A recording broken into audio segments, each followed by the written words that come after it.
if someone can do 80% as well as you can do, then delegate that task. This is a non-negotiable. You are husband and father first, and then you are a pastor. I'm serious. If you have a blind person, should they not count in your CCLI?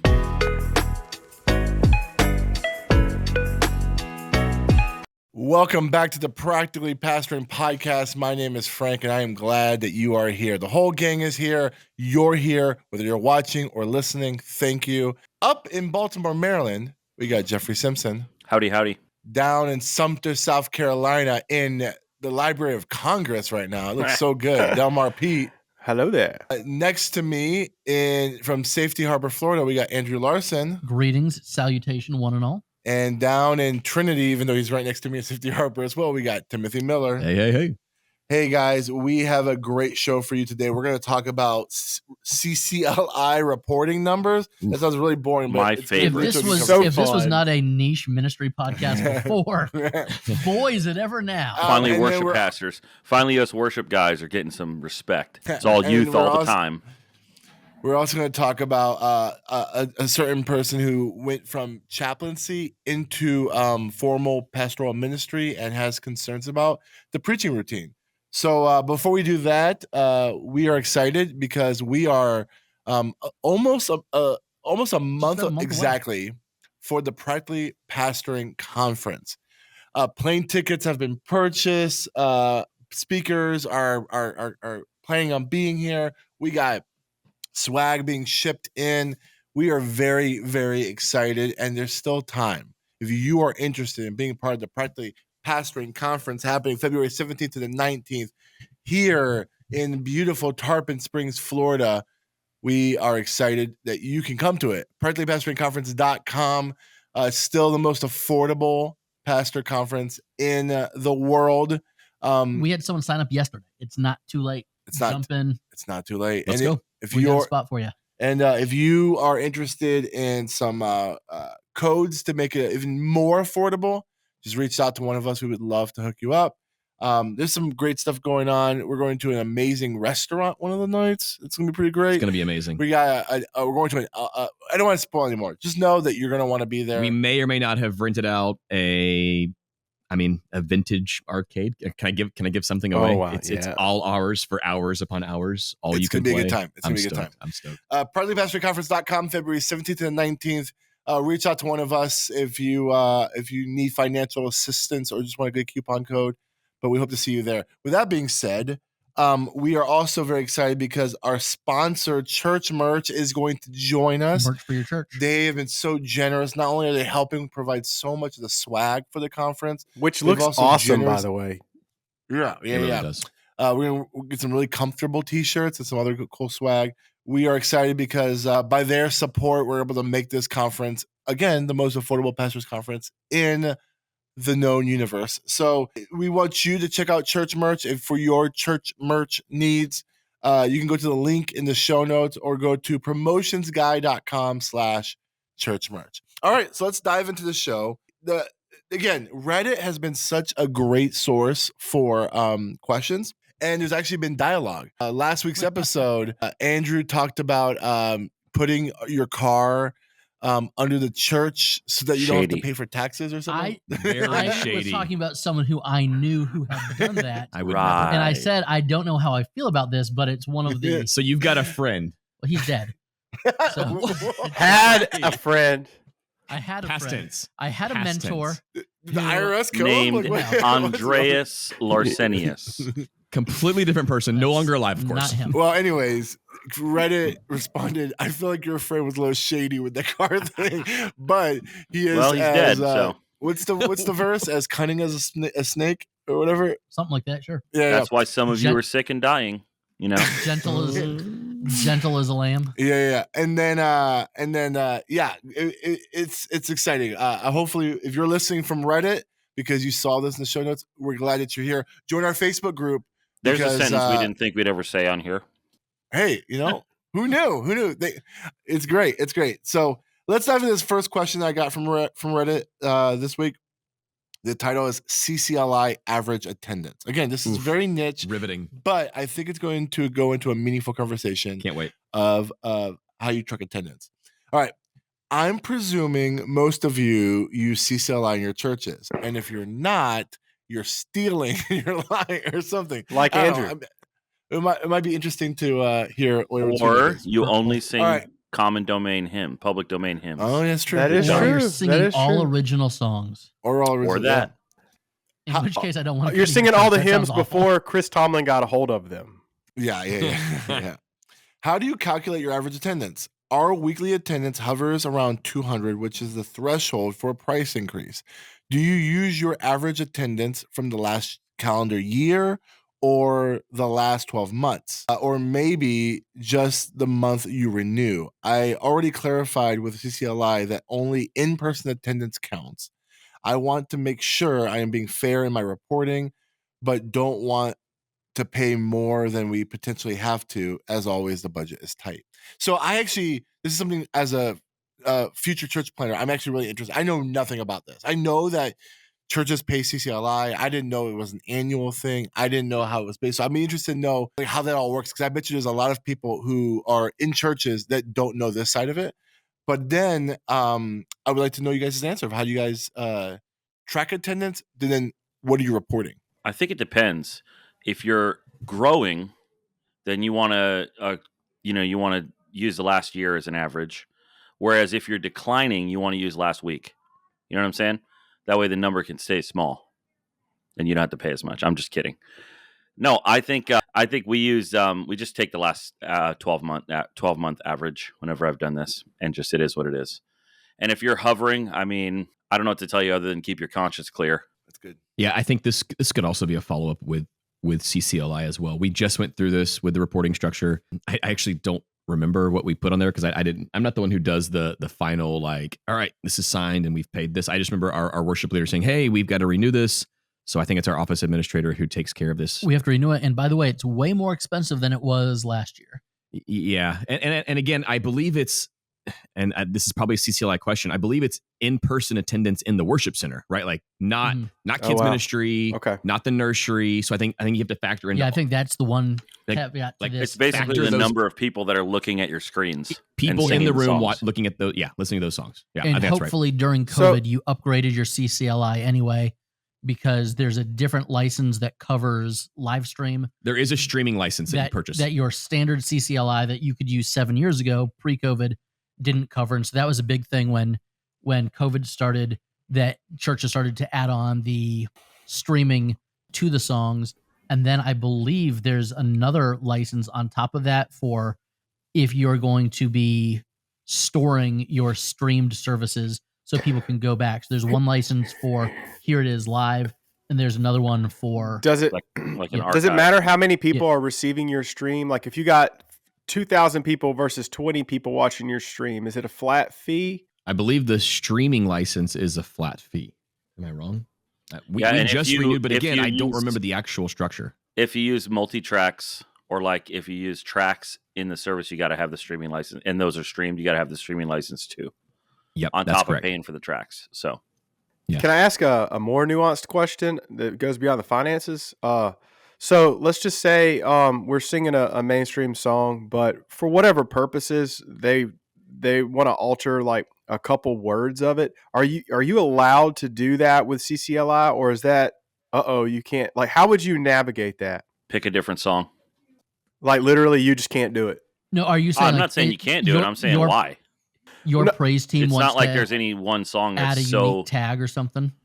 Well, like for example, I don't know the song straight off the top of my head, but I know in the past there's been a couple. Sloppy Wet Kiss, we all know, Dell. Come on. No. It was a theological one. A pastor reached out to me and he wanted to change one line of a song, and because theologically, which I understood, and he gave me the new line, and I was like, it was actually really good, and he asked about, could you do that in CCLI, and I said, that's above me. I didn't know if you guys would know that. I think it's just like if you are covering a song from another artist, as long as they're getting, the first Okay. example that pops into my head is Walking in Memphis, and Cher did a version of it, which is awful.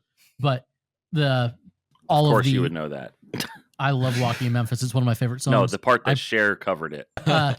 It was in an episode of the X-Files. If I don't know why I remember that. But Wow. I remember being like, why is Cher singing? Because you could tell it's Cher's voice. But when So when an random. artist is paying to cover another song and they switch the gender specific pronouns or whatever else it may be, they're still paying the original artist who owns the masters or who owns the lyrics. You're still paying to cover that song. I think that's how it is Yeah. with CCLI.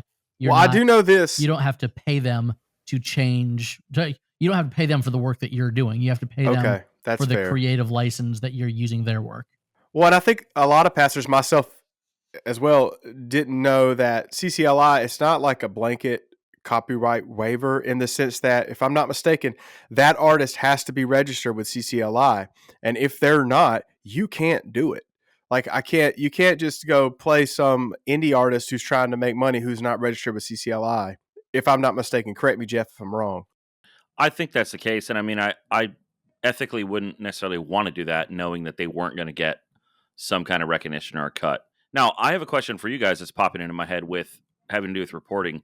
How do you guys handle do you put a slide at the end of the service with all the numbers, the CCLI numbers? Do you put it at the bottom of the song? Do you not worry about it? We typically don't worry about it, but some churches really feel obligated to put it like at the end of the song, or I've seen churches in the post service, like scrolling slides, put it. I think we do, because when we import from CCLI, it's tagged onto like the very end anyways. So I think oftentimes it's on our screen. We do both. The individual songs will have the CCLI license number, maybe the bottom of the screen towards the end of some songs, not all of them.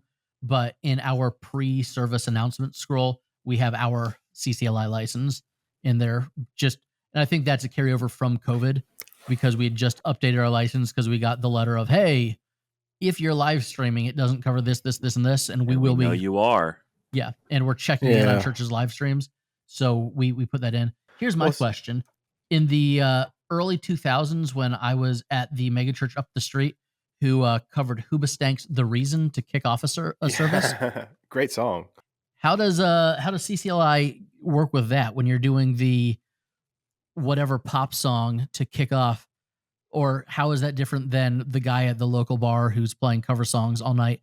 I don't think Billy Joel's getting a cut of Piano Man. Yeah, it is interesting that this is kind of only a church thing. Like, is there like a body that touring bands, if they do a cover, pay? Like, I don't know. Jeff, you're the guy on this podcast who's supposed to know. Well, I don't do secular music in church, so I wouldn't know. You know what I'm saying? I don't believe that anything is truly secular. Oh, okay. Andrew, Everything is sacred. I think if your band is called Hoobastank, it's not sacred. Okay, so here we go. I've been Okay. Googling while y'all are asking the question. If the church is performing a song like for Hoobastank, they have to obtain a license through organizations like AS, Hold on. CAP, What band BMI, Can you say the band name again? Hoopstank? Yep. Yeah, what I sorry. But yeah, if they would need to get a license through organizations like ASCAP, that's what it says. Oh, no. That is BMI. what it's called. Yeah. I call those pants personally. Yeah. Wow. Hey, here's something, Frank, you might be interested in. If your church is planting through another congregation, you may need a separate license for the new church. However, multi-site churches operating under the same umbrellas extend the coverage. So I think for you, you're going to have to get a new license one day, correct? Yeah, this is something this is all new to me. Like, one thing I learned in Converge that a lot of churches in Converge do is you can latch on to the greater 501c3 of Converge, and so every congregation doesn't need their own 501c3. Now, this has nothing to do with what you just talked about with CCLI, but like I'm curious. I'm guessing because my last church, we shared the 501c3 with the greater denomination, but we also had our own CCLI license payouts or whatever. So yeah, I mean, I never assumed that I would be under the covering of Lakeview, because Lakeview is not planting a campus. It's Right. where they're sending out a church. But I mean, you're right. Like, one thing we still have to talk about is like some church plants, they like have a board of advisors from the previous church's elders and stuff like that. So like These are all questions that we're still trying to figure out, but I'm guessing I'm gonna have to get my own CCLI license. CCLI, like this is for projecting lyrics, correct? Yeah. It's not for singing the song. Right, It's it's because for your projecting lyrics are Well, on a it does stream. have to do, because according to what I'm looking up, significant rearrangements such as altering the melody, structure, or composition require explicit permission from the copyright holder. That's what I'm finding. So Interesting. it actually, it looks like it pushes down into our melody. I don't know how they would obtain that unless they're visiting or watching your stream. But according But I'm saying, to if you're traveling and you're playing cover songs, you're not projecting lyrics anywhere. Like Fair. that's Yeah. a Yeah. different Oh, yeah. that's a different animal altogether. So this is a very niche question, and it's funny because we got a lot of good conversation of it. But I do have one question that I've never really paid attention to in my last church, even though I had to do some of it. So in my last church, the way we would count is someone in our congregation would literally count heads.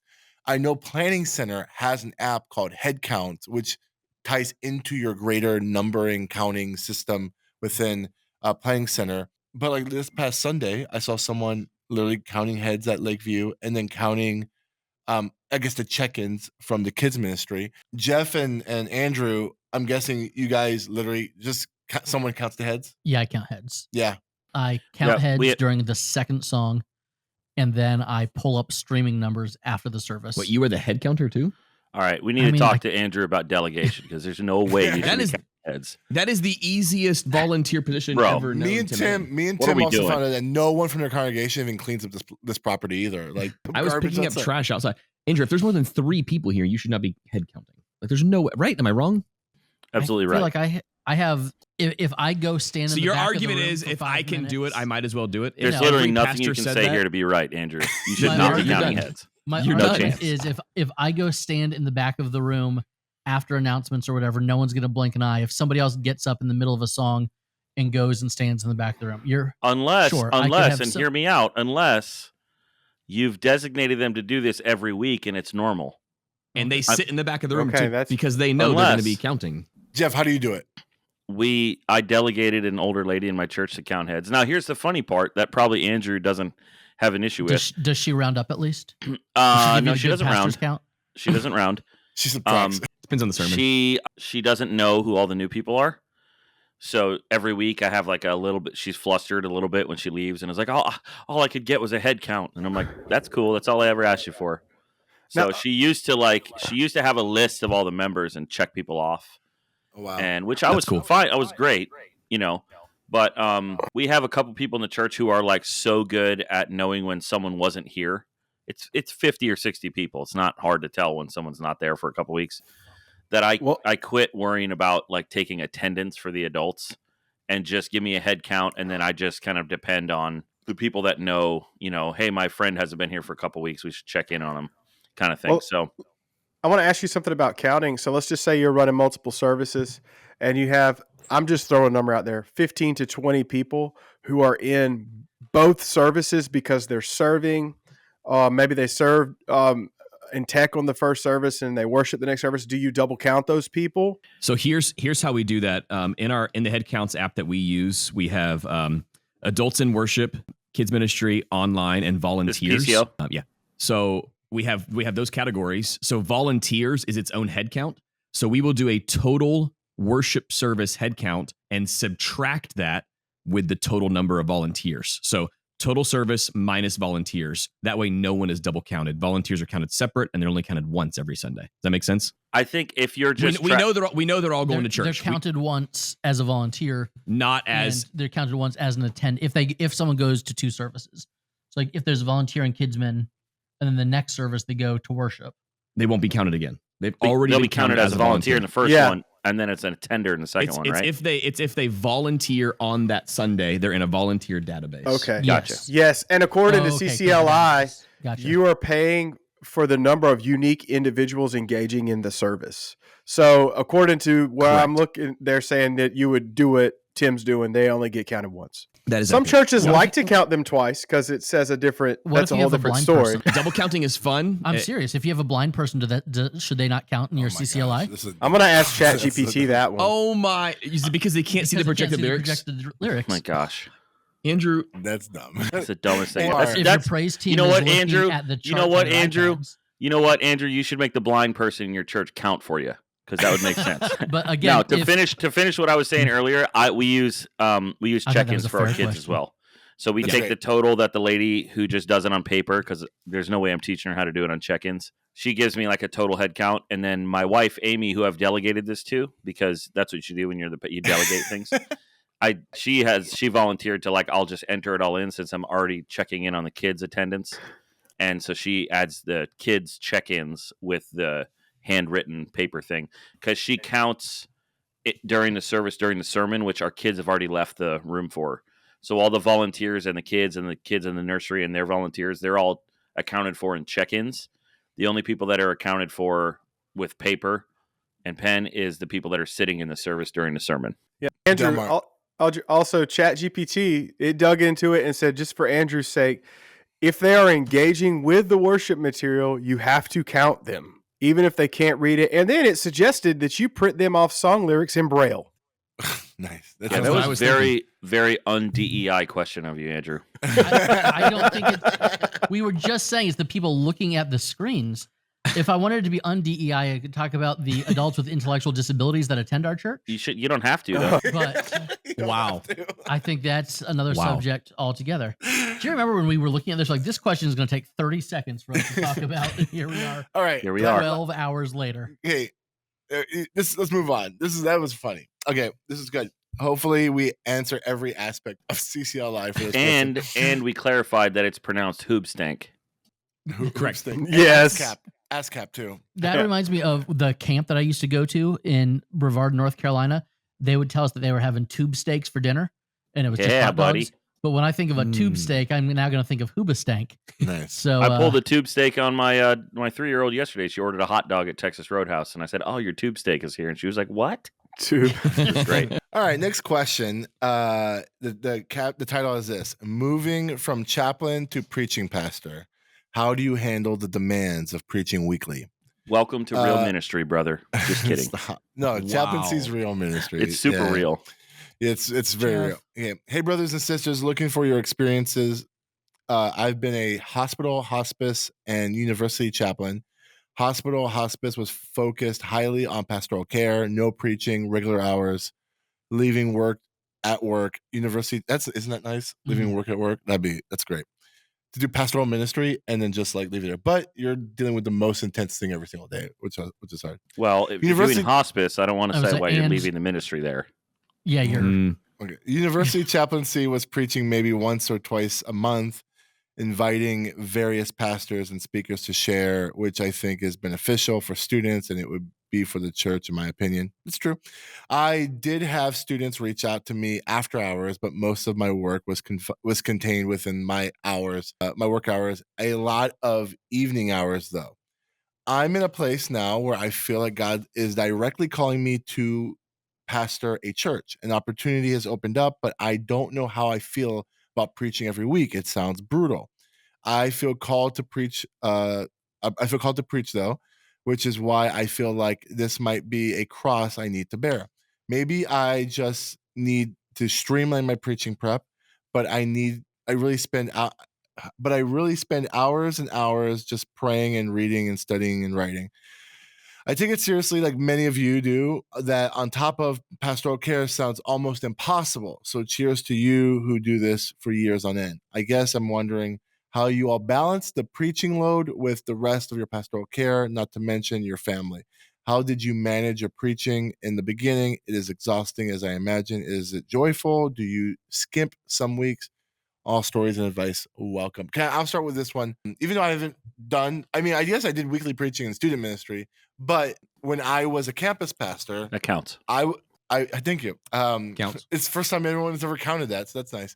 Well, I thought you were about to talk about how you've kind of preached regularly, and I was going to get on you, but then you said every week in youth group, but that counts. Okay, sounds good.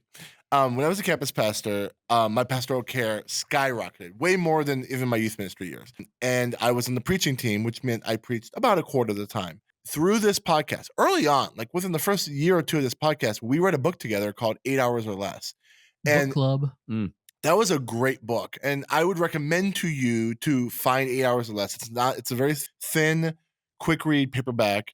and it gives you the structure of how to. You might not be able to do all your preaching prep in 8 hours, but if you follow the steps, no matter what your preaching prep is, it will truncate the time to be more efficient. And the key is like making your own deadlines each day of what you need to accomplish. I'm doing that right now in a way because I'm also, again, preaching a quarter of the time. And I showed Tim this last week. It's like 3 weeks out, I'm doing this. 2 weeks out, I'm doing that. 1 week out, I have this deadline. I have the final draft, that kind of thing. I'm sure when I'm preaching weekly, I would love to still have a couple weeks of ahead where I have outlines getting built into each week. But the reality is even if that's not possible, within my given week, I'm going to make times where I would say, like, by Monday at noon, I would like to have this part done of my sermon, and so on and so forth. So 8 hours or less will get you to the point where you'll have a system of writing sermons to be able to at least free up more time during your week. But I'm sure the rest of the guys here have more to say about weekly sermon writing and balancing pastoral care and family. Well, I think to answer some of his quick questions, can it be exhausting? Yeah. I think every one of us has probably written a sermon and then balled it up in the trash because we're like, this is, it's not the direction. And then you had to start over. Is it joyful? Yeah. Can it be stressful and joyful at the same time? Yeah. Do you skimp some weeks? I think the way I would look at this is not every week's a home run in preaching, fellas. We know that. There's some sermons that we work on and you didn't put as much prep in and you get behind the pulpit. And whenever you start preaching it, you're like, this has just been on my heart the whole time. And afterwards, you're like, wow, that was it. People are, you're getting that feedback or whatnot. And then some weeks I've prepared really hard, got up there and preached. And I was like, oh, that's not what I thought it was going to be. So to me, every time you preach, and I've heard it put this way, and it's not a fair illustration, but it's kind of like birthing a baby. There's a lot of, it's very personal. And that's why a lot of times we don't critique preaching unless you're asked to do it, because pastors don't like to be told how to raise your kid. Some pastors don't like to be told how to do that. I think humble, good pastors like feedback. Another thing I would encourage, in addition to Frank's be preparedness, is especially on the front end, have a way to debrief your sermons. It's going to help you out. Have a team or somebody who you trust who could sit down and run through your sermon with you and be like, hey, this transition here, I think that a lot of people didn't realize you were moving from this point to this point. So let me help you out here. Find someone who's been doing it a lot who can get in there and mentor you a little bit. Because just knowing on the other side of how the sermon's going to be reviewed will actually help you while you're writing, if that makes sense. I think one of the takeaways I had just from reading that was, I hope a church is calling you as well. And I understand that you want to be preparing for ministry. And if you're in chaplaincy work, you probably have some ministry training going into it already. And I think the pastoral care aspect is something that a lot of pastors overlook because they want to focus on the preaching so much and the things that involve a microphone. So I think you're probably off to a way better head start than you think you are. But make sure that it's not just you feeling called to something. Make sure a church is calling you to preach as well. And then you're just going to have to allocate your time differently. It's no different than any other job change that you've ever made. A lot of things will be the same. Some things will transfer over, but the way that you allocate time is going to be different than it was when you were preaching just occasionally. I also think it's important to realize that all of pastoral care does not fall on your shoulders. There should be other leaders in your church. If you are an elder led, if that's your model, then it should be pretty clear, or you need to make this clear to your elders, that you need help in this shepherding process, and that includes pastoral care. If you are the primary communicator, then I would hope that your leadership team understands that you are going to need quite a bit of hours, at least 8, right, Frank? Probably more when you're first starting out to get into the groove of weekly preaching. But to Andrew's point, obviously pastoral care matters. It's important, but I do think when it comes to being able to share the burden, it's hard to share the burden of preaching week in and week out. Like, that's something you're probably going to have the responsibility of doing. Sure, there'll be times where you get other people to preach, but there is the week in and week out duties of pastoral care that absolutely can and should be shared. And I think that'll help you when it comes to a lot of your time management. And truthfully, I think we talk about this a lot, and it's always one of the side conversations that Tim and I have. But preparing a guest preacher, if someone else is coming into your church, if you are hired to be a primary preaching pastor somewhere, you'll find that it gets to a point where somebody else preaching takes as much effort, and it's a different kind of effort, so it's a different muscle that's flexed, preparing somebody else to preach to your congregation than it is to preach to them yourself. So I think you're going to be surprised at how easily some things transfer over, Mhm. and how frustrating other things are when you make that That's change. true. But I would just encourage you, make sure that you have a church behind you, whether it's the church that you're currently in that's saying, yes, we see this, we are affirming this, we're going to send you out.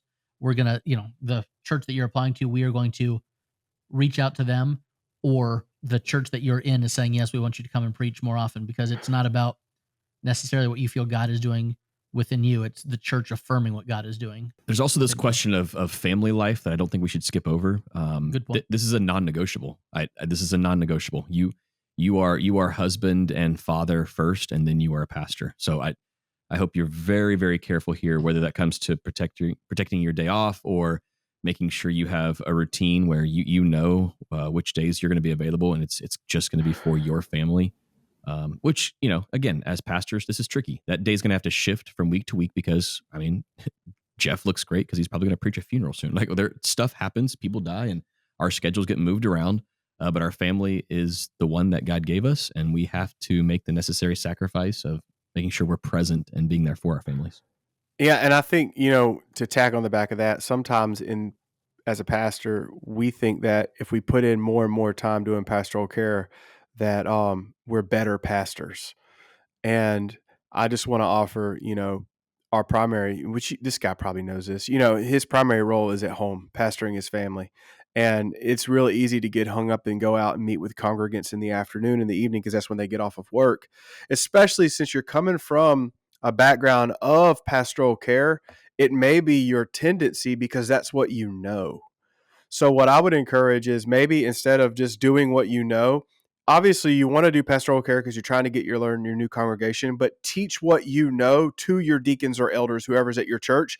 Replicate that really impressive skill set that you have that probably all of us don't have on your level. I would love to have an elder team professionally trained by a chaplain. That would be fantastic. So you have a tool right here in your own belt already to create some margin in your ministry so you can spend more time doing the work of writing sermons and preaching. I just want to give just a slightly different take on the same idea of delegation.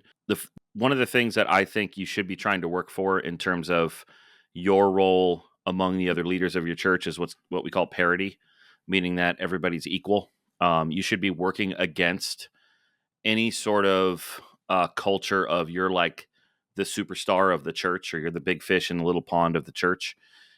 You are the pastor of the church and you have a certain role.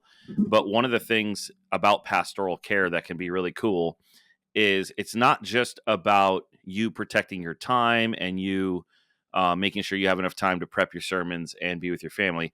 If you do everything, the other thing that's happening is that you are removing the opportunity for growing in that skill from the other leaders in your church. You are filling a role that they could fill. And so a principle of that is that you should be doing what only you can do. So when you were a chaplain, you were the one that was directed to visit people and offer that pastoral care. That was your role. And so you were doing what only you could do in that environment. In the church environment, one of the things that only you can do as this senior pastor consistently is have enough time in your week to prep a sermon. And so that's one of the main things you do. Pastoral care then becomes a secondary but really important part of that. And so the way you deal with that is you equip other people, empower other people to do that, so that not only are they then growing in that and becoming seen by the congregation as equal to you and with you, which I think is really important. There is pastoral care issues that happen in my church that I have no idea were taken care of and were answered. And that's like, it used to make me feel really insecure, but now I realize, like, man, that's awesome. Like I didn't even know about the need or the answer to that need. That's how healthy my congregation is right now. They're able to care for each other. It doesn't have to, it's not a bottleneck through me. So that's the other part of, yes, part of the reason you delegate is to protect your time. The other reason you delegate is that you're not taking the opportunity for that person to serve away from them. Now, really practical things. I would echo what Andrew said about calling. It sounds like you have an internal calling right now, but you also want to have an external calling, which is that other people are seeing the calling and thinking this. It's not enough for you to just be like, I feel like God told me that I should preach. You also need other people to say, hey, it seems like you have a gift to preach. We want to give you this opportunity, or door will open. So be mindful of that, because I feel like if you have both of those, I just have never met anybody that obviously has both of those senses of the call and feels like preaching is this brutal thing that they just trudge through every week. Maybe I haven't met them and maybe they're out there, but for me, preaching is something that gives me energy, although it is work, because there's a calling there. The other part of it is just a reminder that not all sermons are the same. Some sermons are shorter. Like, it's okay sometimes that your sermon's 20 minutes. And Like, some it's sermons just- are better. Some sermons are better and they're shorter, and some are 35 minutes and not very good. So the length and time of a sermon, and you can build things into your yearly calendar, like other people preaching, where you still then prep a sermon as if you're going to preach, and now you have a week buffer. And if you do that over the course of, let's say, somebody who's preaching for you, like you guys, a quarter of the time, that could allow Tim to get a little bit further ahead in his prep, if he continues to prep in a rhythm, even though he's not going to preach that week. So that means planning is important. And so not all sermons have to be the same. If you have a missionary in, you might preach a 10-minute homily because they took up some of the time. And then the other thing for me practically is just like, if you're starting out preaching, number one, start out just working your way verse by verse through books of the Bible. I mean, because your brain is just going to be in that book. And you just keep reading that book and keep thinking about that book as a whole. And by the time you get 6 weeks into a sermon series on, like, the Gospel of John, it's not going to take you as long because you've already been thinking about John for 6 weeks. And then within books of the Bible, if you are very new starting out, start with an epistle. They're super easy to preach because they're very practical. That's how they were built. So those are a couple practical things that maybe will take the load off. And then, again, if you find that you're getting ahead because sermons are easier than you thought, just keep writing and keep thinking to get yourself ahead, because stuff is going to happen. You're going to have to do funerals last minute that are going to take hours out of your week you didn't expect and stuff like that. If you're at a small church, weird things will happen, like parts of the building will break that you'll have to deal with because you're the only staff member. So as much as you can get ahead, that's better for you. So I would just kind of echo what everybody said, but maybe add those little things there. I think that when the original person that wrote this said that, like, he would want to hopefully bring other voices into it. And as a solo pastor, you're probably like feeling overwhelmed. Like, can I even do this? How do I do this? All I have is maybe some elders in my church, but they're maybe not the greatest communicators. And there's a principle in leadership that I read in one of my leadership books. So it was if someone can do 80% as well as you can do, then delegate that task. And so, like, I think this is the most common you see with, like, youth pastors, right? Like, if a youth pastor can preach 80% as well as you would want excellence in the pulpit on a Sunday morning, give your youth pastor the opportunity to preach.